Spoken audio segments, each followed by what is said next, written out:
Extreme care must be exercised at all times. For this type of work, there will always be one man standing by whose sole job is to ensure the safety of the operation. All the safe working practices learned onshore apply offshore, but more so. Entering enclosed spaces for whatever reason is an operation that needs an extreme awareness of safety. Always have someone standing by with breathing apparatus.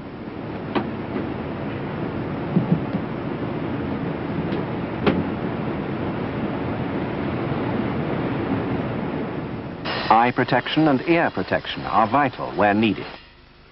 Remember, when working on or near machinery, take off any personal effects, such as rings, watches, chains and pendants.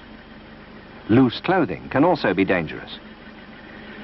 Don't take any chances. Personal protection will be provided.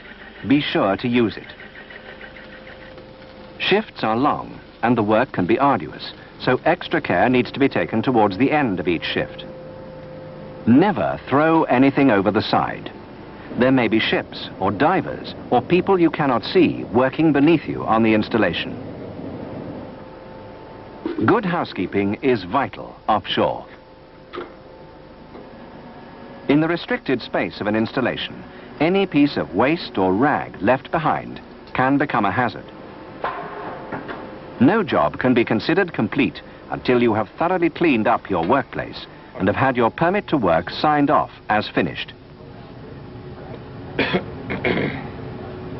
Sånn, ja, fint, takk skal du ha. Ok, fin Raulu. Lifeboat drills are held regularly to check the readiness of both men and equipment. Everyone is expected to participate in them. You must respond immediately to the alarm. Wear warm clothing, helmet and safety boots. If you are in or near your cabin, put on your life jacket or survival suit and proceed in an orderly way to your muster station. If you are working, switch off all non-essential equipment.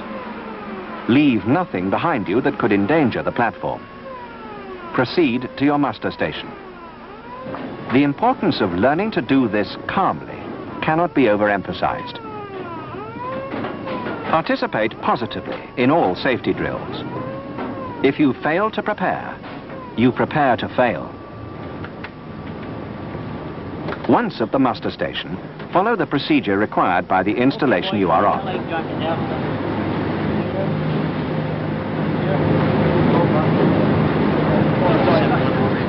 In a real emergency, everyone will be under stress, and the better you know where to go and what you have to do, the better it will be for everyone. Listen to and comply with all instructions from the muster supervisor. These exercises are part and parcel of the offshore life, and although emergencies happen only very rarely, it is important to be prepared for them. Where survival suits are used, helmets are not worn.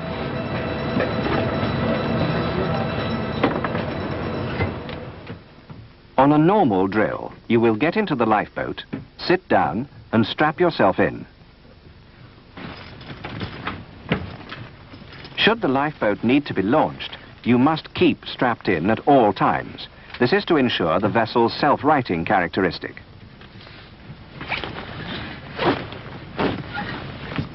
Once inside the lifeboat, the coxswain's word is law. The actual operation of the lifeboat is in the hands of the coxswain and his specially trained crew. But there is no harm in you familiarizing yourself with the operation of the lifeboat.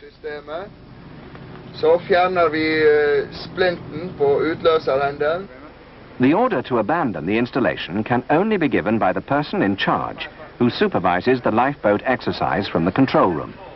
You will soon learn who this person is. Offshore, no one stands much on rank. Each person makes his own contribution to the running of the installation. So, in general, you will find that although the top man commands respect, he will be approachable. Okay, Dave, that's the end of the lifeboat drill. If you stand everyone down, please. Attention, all personnel. Attention all personnel. The lifeboat drill is now complete.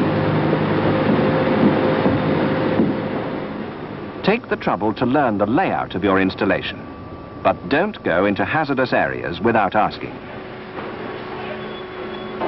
Drilling operations are particularly dangerous to people who don't know what they're doing. So unless it is essential for you to be there, don't venture onto the drilling floor.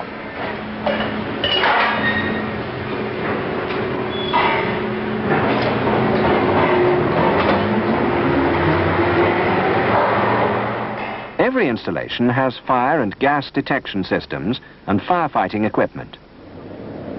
In the main, firefighting is left up to specially trained teams who carry out regular drills. However, if you should see a fire, first raise the alarm, and then, if you can do so without endangering yourself, try to put it out.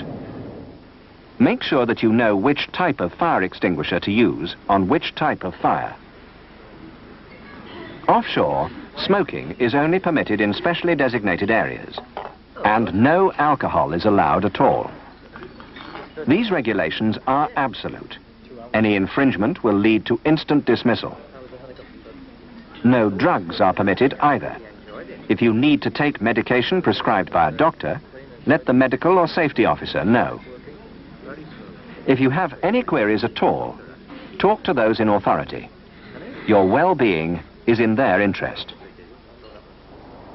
Working offshore demands a high awareness of safety. Use the appropriate protective equipment and at all times follow safe procedures and practices. Always be sure to stick to the rules and regulations that cover your particular job.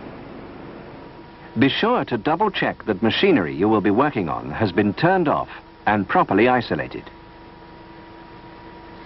Remember, good housekeeping is vital. Clear up after yourself. Don't leave it to others. Keep all workshops, floors and stairways clean. Any debris can become a hazard. Avoid working with worn-out or old equipment. If you have any doubt, request a replacement. Your awareness of safety should not end once you leave the installation. While onshore, take full advantage of any safety or survival courses offered to you. These may include helicopter underwater escape training. Offshore, everyone depends on each other, so be aware of safety, and not only your own. Keep your eyes open for any potential hazard. A great deal of effort has gone into making the offshore environment safe.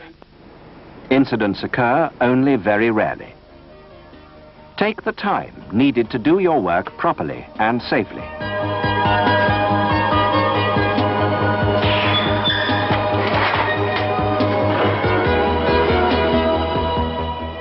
Safety can only be achieved by informed, alert and skillful people who have respect not only for themselves, but also for the well-being of others.